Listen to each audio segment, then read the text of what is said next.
The anime starts with a typical chaotic scene. A group of monsters is wreaking havoc, and a girl with a face that says, "This was not on my to-do list today," watches in horror as the situation spirals out of control, worse than a Monday.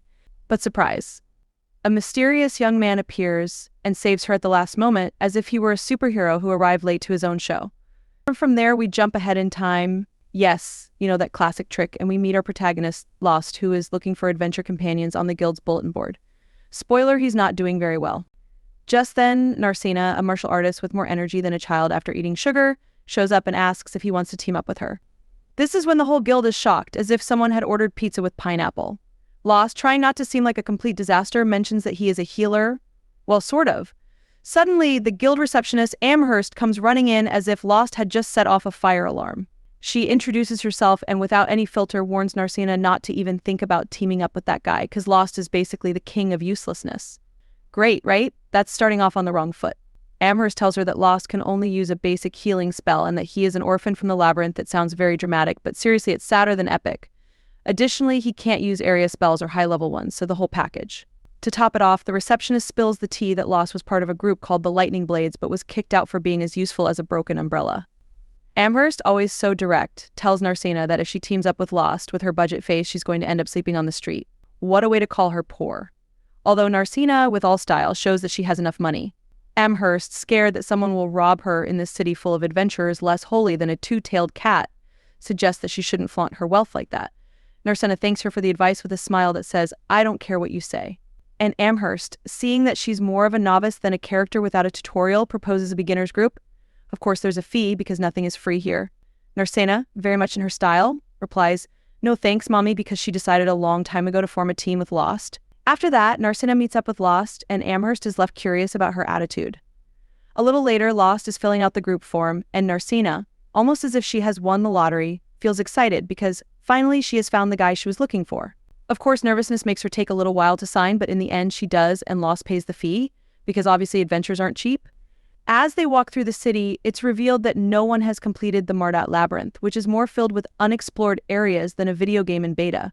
Over time, the city has become the preferred destination for adventurers, more like a tourist attraction with deadly dangers than anything else. At this point, Narcina remembers that Amherst suggested taking Lost to the Eastern Prairie, but Lost, in tour guide mode, tells her that only the weakest monsters are there and it's super boring. Instead, in the labyrinth, monsters are everywhere, almost as if they're on sale. Finally, they arrive at the labyrinth, where Narcina, always determined, tells him she will go ahead because he's the healer, so it's his turn to be the bodyguard. Lost, doubtful, wonders if he can really fight, but he doesn't have much time to think about it because Narcina takes care of the goblins in the blink of an eye. Lost, like a history teacher, explains to her what magic stones are, which are basically what adventurers use to make a living. Narcina, curious, asks what the guild does with them, and Lost, in encyclopedia mode, tells her they are imbued with magic and have many uses, although the ones from goblins aren't worth much. At least they can pay for the night's accommodation. As expected, Narcina wants to delve deeper into the dungeon because her energy never runs out. As they move forward, Lost stops her just before she steps on a trap. Narcina, looking surprised, asks how he knew, and he modestly replies that the block was slightly different from the others. Narcina, impressed, tells him that's thief work, not healer work, but Lost, in his "I'm more interesting than I seem" mode, explains that he's been an adventurer for a long time, so he has a bit of everything. After walking for a while, our heroes come across something unexpected: an orc. A mid-level monster, and such a rare sight in those depths of the labyrinth that it probably has better things to do. Narcina, somewhat nervous, asks Lost if it would be better to run away like they've seen their ex. But Lost, all confident, replies that if they join forces, they should be able to handle it, even though inside he seems to be calculating whether it's really worth the risk. Narcina, excited because she always likes a good flying kick, decides to dive right in. Bam! She lands a kick on the orc, but in the act, she realizes that this monster is not just any pinata. The orc, clearly annoyed, counters, but Narcina shows she has ninja reflexes and dodges the blow. That said, she ends up stuck to the wall like an old car sticker. Just when it seems everything is going to go wrong, Lost appears to dispatch the orc like it was an annoying mosquito. Surprised, Narcina looks at him with wide eyes and asks, "Hey, weren't you a healer?" One of those who just heals and runs away. Lost, with a half smile, replies, "Well, I have some experience." Meanwhile, he takes a look at Narcina's wound, and she, in tough girl mode, says, "Nah, it's nothing, it barely grazed me," but Lost, in his concerned healer role, decides to heal her anyway, as if he doesn't want to get his uniform stained. When they finish, they see that the magic stone from the orc is quite a bit larger than the ones from the goblins, like comparing a marble to a watermelon. Lost, with shining eyes, suggests they return because they have already earned enough money to fill their piggy bank. And Narcena has proven she can throw punches like no one else. But Narcena, with her adventurous spirit, says no way she wants to keep going. So they continue. Later they arrive at the guild, where the receptionist, Angels, realizes that Lost took Narcena to the labyrinth instead of the prairie. Really, she says with a death glare. Lost, in defense mode, assures her that they only went to the upper floors, but for some strange reason there was an orc lurking. Narcena, with a gesture of a girl who didn't break anything, confirms the story. Angels calms down a bit since other reports also mention weird things in the labyrinth, but she only works there. She's not a detective or anything. They sell the magic stones, and the receptionist, with her eyes shining with greed, is more than happy to handle the paperwork. Narcena notices how happy she is, and Lost explains the more stones she sells, the more she fills her pockets. It almost seems like we're paying her to smile. Lost is surprised to see how much money they made, as half of what they have is 10 times more than he used to earn. However, right after that you see him sunk in depression. Narcena, curious, asks him what's wrong, and Amherst drops the bomb in his old group. Lightning blades, they scammed him all the time. Narcena, angry like a wet cat, asks why the guild didn't do anything, and Lost tells her that intervening costs money. Then he offers that he could help her, but he declines, saying he has turned the page and has a new group. She accepts his decision, and when they leave the guild, a mysterious figure watches Lost from the shadows like a spy movie. Meanwhile, Angels is counting bills as if she's going to swim in them when Hansun, another guild employee, shows up and asks if she sent Lost to a new group. Me? If no one would accept him, even if I recommended him, she replies. Hansun mentions a weird girl who recruited him and then leaves, leaving Angels curious. We switch scenes, and the kids arrive at a bar where the waitress greets Lost, and upon seeing Narcena, becomes jealous. Gossip travels fast, says the waitress, as if she works for the local news. Lost, already resigned, asks her to reserve a room for them.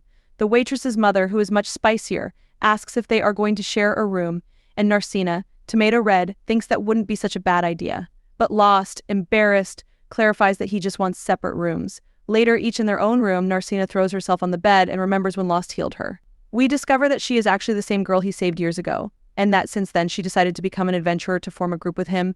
She has been training for all this time, but he has no idea as her appearance and hair have changed. No wonder he doesn't even recognize her. Still, Narcena feels happy to have found him. Although Lost is now much stronger, she is determined to protect him. Before falling asleep, she wonders why the people of the city consider him useless when he clearly has talent. In an epic flashback, Lost found himself on a mission with his old group of adventurers who seemed less like companions and more like his fiercest critics. You're just a lousy healer, Lost. You can barely cure a cold, they would say, as he tried to remember why he had joined these geniuses. To make matters worse, Siberia, the girl in the group, was poisoned by a hydra.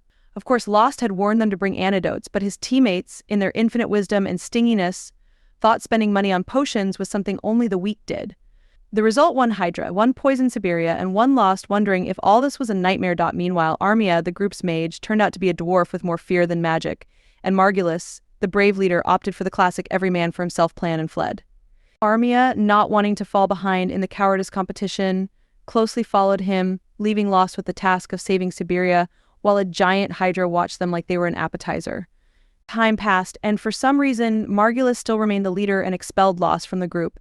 And Siberia, who didn't know the word gratitude, made it clear that it was all his fault we didn't defeat the Hydra because of you, Lost. He calmly reminded them that the reason they failed was that the rest of the team had shown up in about as good a shape as a sack of potatoes, but they, in their infinite capacity to blame others, intimidated Armia into pointing him out as the culprit of their failure. Because, of course, why admit mistakes when you can blame the healer? In the present, Lost wakes up from that dream, now almost a recurring nightmare, and comments while sipping a glass of water, "I even remember how stupid they were in my dreams." He bitterly laughs, recalling that 6 years ago they called him Lost, the useless, a title that sounded like a championship but was hardly encouraging. However, his dream of becoming a top-notch adventurer wasn't going to die that easily. Then a group arrived to offer him a job, and Lost, naive and desperate, accepted without hesitation. What he didn't know was that they didn't want a healer but a volunteer to be the monster's appetizer. Classic trick against the orphans of the labyrinth. But karma works fast. The adventurers who used him as bait were discovered by Ogress, who decided to turn them into today's lunch. Meanwhile, Lost was tired of being afraid, but he wasn't in a hurry to die. On one of those aimless wandering days, he stumbled upon a cart and a little blonde girl in distress. He decided to do the most heroic thing he had done in years and rescued her, fainting in the process. When he woke up, the girl was happy to see him well, and although he thought he hadn't helped much, she insisted that without his intervention, the knights wouldn't have arrived in time. Lost, who wasn't used to compliments, blushed more than a ripe tomato, and when he saw the girl was hurt, he did his part and healed her. That girl, who turned out to be the daughter of nobles, promised that she would become an adventurer and that they would form a group. Lost thought that was as likely as him learning to fly, but her words inspired him to move forward. Over time, he found someone to train him, and although he only knew basic healing, he began learning other adventurer skills.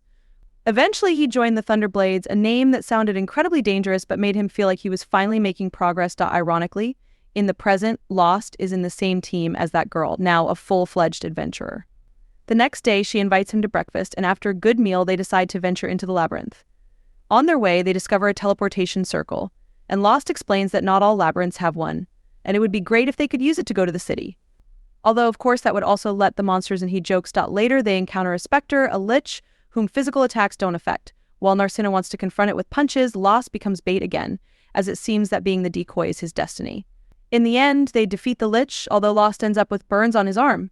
However, as always, he has a trick up his sleeve, a magical item that enhances his healing spells. Because if you're going to be a healer, you better be the best. After Lost finishes healing Narcina's wound, she, being a good financial strategist, asks the big question, "Hey, how much do you think we'll get paid for this shiny little thing?" In what seemed like an innocent exchange for dinner, they end up loaded with bills. Lost, who hadn't expected that magic stone to be so profitable, smiles as his stomach starts to roar like a beast from the labyrinth. Walking through the city, the group notices a commotion of people. "What are they fighting about now?" Narcina asks, looking at the chaos from afar. Lost, as if commenting on the weather, tells her, "Oh, don't worry, that always happens. All the troublesome adventurers from other cities gather here. It's like a prison, but without bars." Narcina remembers that Amherst warned her about this delightful collection of misfits. Yeah, they're real gems, she thinks as she watches one adventurer fight over a French fry. Lost, already hungry, decides there's no time for other people's drama, so he suggests to Narcina the best idea: forget that, let's celebrate and eat like kings. They reach the nearest tavern, and when they order food, the owner gives them the typical look of, "Can you pay for all this?" Lost, more confident than a dragon on its gold, replies with a smile, "Don't worry. Mom, tonight we are the rich ones." He then orders a beer, and Narcina, not wanting to be left behind, orders one too. But the owner's daughter, who is aware of the laws, intervenes. "We don't serve alcohol to minors." Sorry, Narcina puffs up like a balloon about to burst.